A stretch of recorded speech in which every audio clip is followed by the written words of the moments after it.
and gentlemen, back once again. Ted the Butcher here with another episode of On the Block, my favorite show about meat and craft butchery. Hope you're enjoying everything we've done here. Hope you're watching on the blog or even on the YouTube channel. If you're not, please subscribe to the YouTube channel. Follow me on Twitter. Check out the blog at tedthebutcher.com. Plugs all the way. Those are all my plugs for today. Anyway, I hope you're doing great. Spring is on its way, but it's not here yet. I'm still freezing, but I'm here, ready to do another episode for you. So let's jump right into it.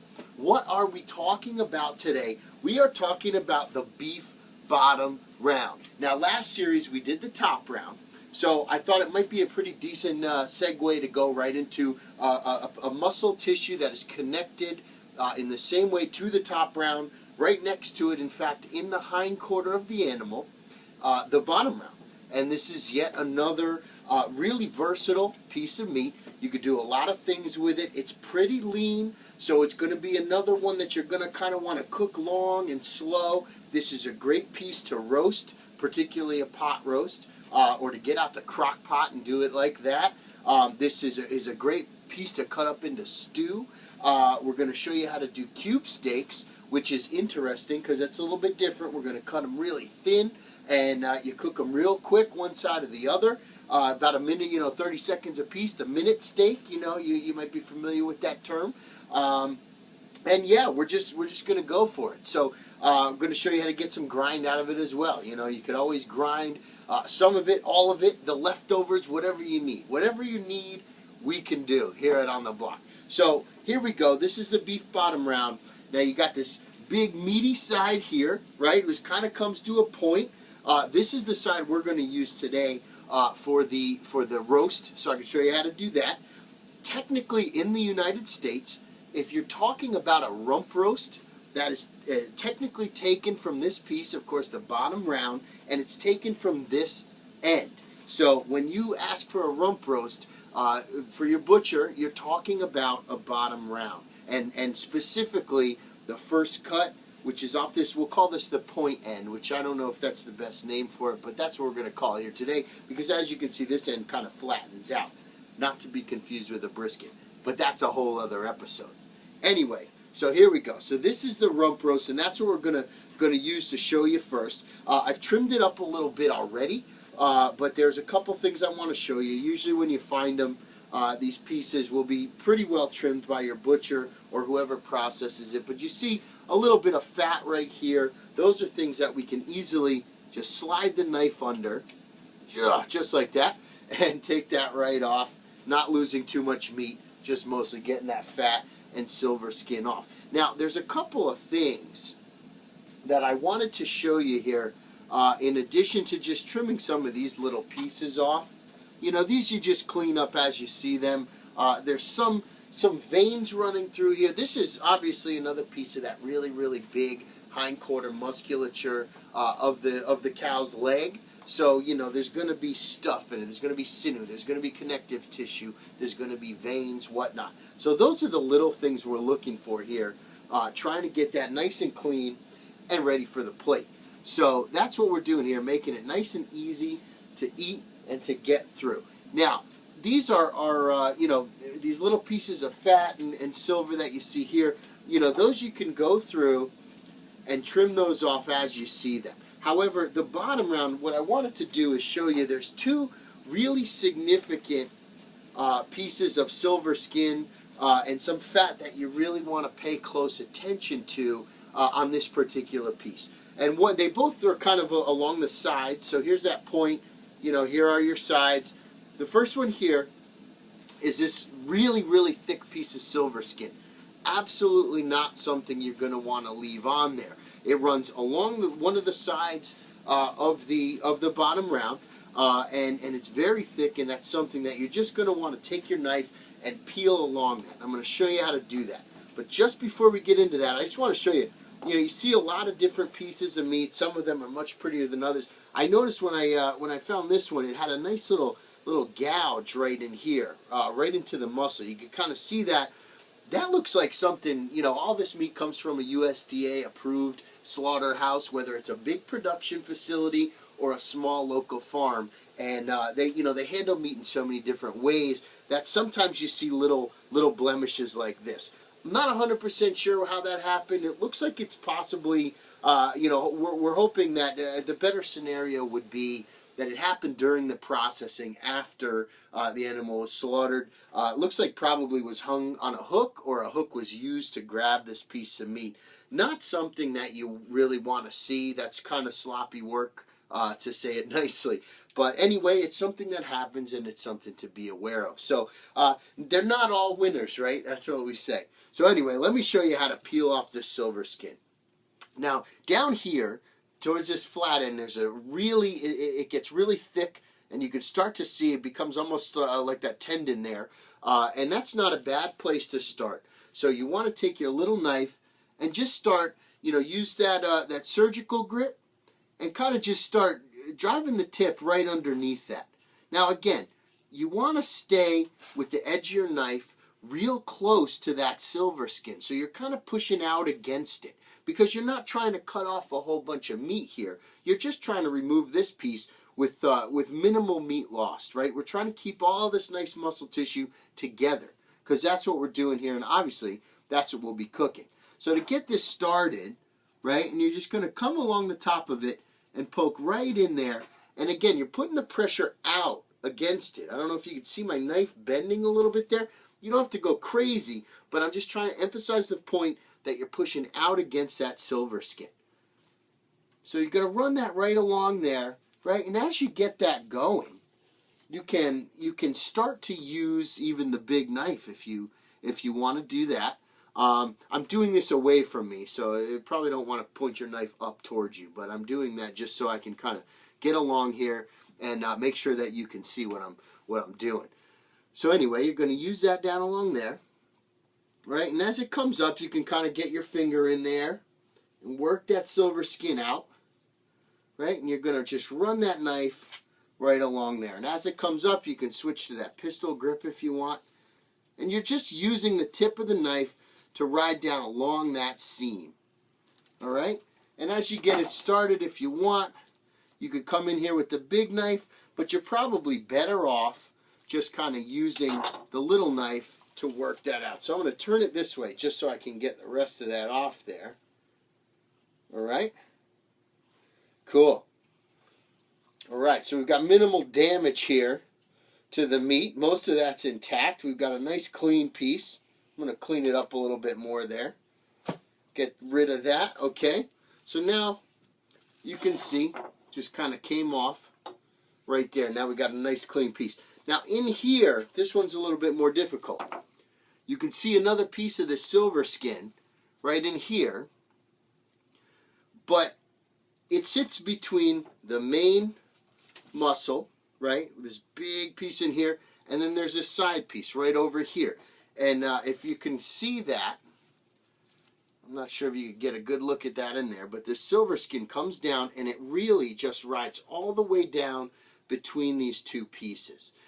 Now, if you're cutting this whole piece into roasts or using it for like a couple of big roasts, you're going to leave that in. There's really not much you can do about it. That'll kind of take care of itself in the cooking process. But as we do cube steaks or stews or whatever, we're going to definitely cut around that and keep that out of the equation because it's not great to eat. However, when you flip it over, there's this nice layer of fat on the bottom, right? That's all fat. It's kind of subcutaneous fat, meaning the fat right below the skin. And you can see, aligned with this connective tissue, right here on the bottom, is a nice big thick wad of fat.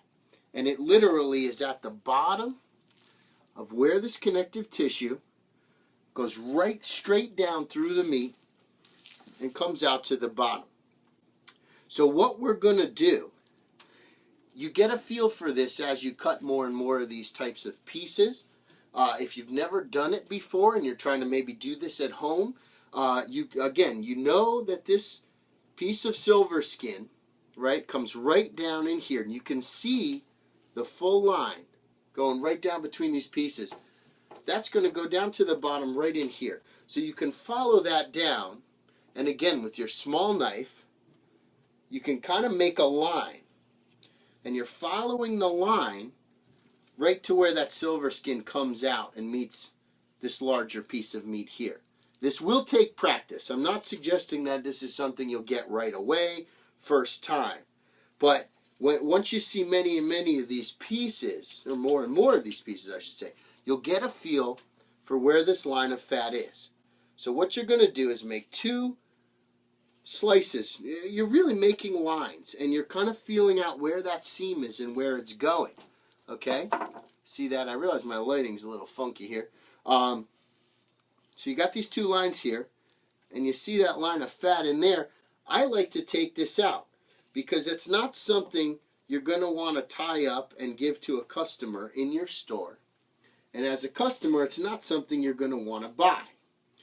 Now, I may be in the minority or partial minority here of this, because you see a lot of times if you buy a bottom round roast in a grocery store, often you will see this big wad of fat running through some of the roasts. Now you won't see it in this first cut because the line of fat doesn't go up there. But you will see it from roasts that are taken out of the middle and some of the ends of this piece. So you can kind of see it as I go in there, how thick this piece of fat is right in there. All that white stuff, that's what I'm talking about. So once you find that, you're going to really want to notch that out, because we don't need big wads of fat getting in there. Even if you pot roast it, you know, a lot of that will liquefy, but you're not going to want to sit around eating that, right? And here's the other piece I cut out. There's a little bit of meat on there, but really this is just a big wad of fat. And we don't want that, right? So that's what we're doing here as good butchers, is trimming that stuff out. My dog Miles is walking around here somewhere. I just want to make sure he doesn't have his head in my scrap barrel. It's not a good scene. Anyway, all right, so there we go. We got that. Now, on the top side of this seam, again, if you're cutting into roast, I recommend you do it this way. Just like we did on the other side, we're going to take our knife, just the tip there, and start working away at that seam. We're not taking this whole piece off, not for the roasts. We're just going to kind of come down in here, right? And we're going to ride along that silver, pushing out, because we're not trying to gouge into the meat. And we're going to take this piece off right here. We're just cutting that off the surface so that, again, this silver skin is not ending up on your plate, in the cooking pan, anything like that. All right? So that's what we're taking off there. Boom. So really, we are more or less set up to turn the first part of this into a nice pot roast. Now, on the bottom, just going back to this again, you know, there may be some fat to trim off here. It depends. This is quite variable on these bottom rounds, especially when they come from bigger production facilities. Sometimes, and it has so much to do with the size of the animal, and, you know, and how big it was pre-slaughter. Sometimes you'll have big wads of fat on here, and sometimes you won't see much of anything. If you have big wads of fat, obviously you're just going to want to trim them down. I say don't trim them completely off, because obviously the fat's going to add some flavor, but really big wads of fat are not appetizing, and they're really not anything that you're going to want to cook in and have on the plate for sure. So if you see that, you know, you definitely, this has a few, you're going to want to trim them down. Now, the other thing I like to do, especially when cutting from the front here, on this rump roast, is just to square it off. This one is a little bit ugly, like I said before. It's just not the best piece I've ever had. So what I might do here is just cut it like that. Before I did that, I probably should have just made sure to tell you, do that across the grain. Everything with this piece, and it's going to be very important, is you want to go across the grain. So here, I know it's a little bit hard to see. I got to get my close-up game better here, right? But the grain is running this way, right? It's a diagonal. So I should cut that just like this. And that's okay to take a little bit more off. We're going to use these pieces for stew, maybe some grime. But anyway, we're going across the grain here. The grain's running like that. So when we say across the grain, we mean perpendicular. And when you look at a piece of meat, you'll see the striations in it. That is the grain. That is what you're looking for. We covered that in a previous video in the Top Round series. I showed you a really extreme close-up of what that looks like. So just keep an eye out for these lines, which are the striations in the muscle. That's what people refer to when they refer to grain. It's the same as a piece of wood when you cut with the grain against the grain, etc. So you're doing the same thing here, and it makes a big difference as far as tenderness goes. So that's what we're doing. Now that that's squared off, right, and we've got it clean on top, we're pretty well clean on the bottom. All right, we're just going to go ahead and grab that string. Now the string, again, is going to be the same as with the knife cut. You want to go across the grain. It'll help you as well when you tie it to go across the grain, because the strings can serve as a guide and kind of tell you which way the grain is. So if you're cognizant of that when you first cut it, you will see that if you tie it across the grain, you can just follow the way you tied it when you go to slice it or serve it later. All right. So that's it. We're just going right around, and tying it holds the muscle nice and tight, allows a little bit more stability when you cook it. And also, it tightens up the piece so that when you cook it, it cooks more evenly. So you're pulling it together into more, like a tighter, more cohesive package. So that's part of the point of tying a roast like this, or any roast. All right? There we go. That looks pretty good to me. My man Miles is creeping around down here. I'll have to put him on camera in a minute. So, anyway, let's get this done there. All right, so we're just going to cut that right about there. Right through with the big knife. And boom, there you have one beautiful, nice pot roast. This will be perfect in a crock pot. You could cook it in the oven, maybe in a little liquid. And it's a perfect. You just kind of stew it, cook it for a long time. That will be delicious. All right? So there's another episode for you on how to cook and cut a bottom round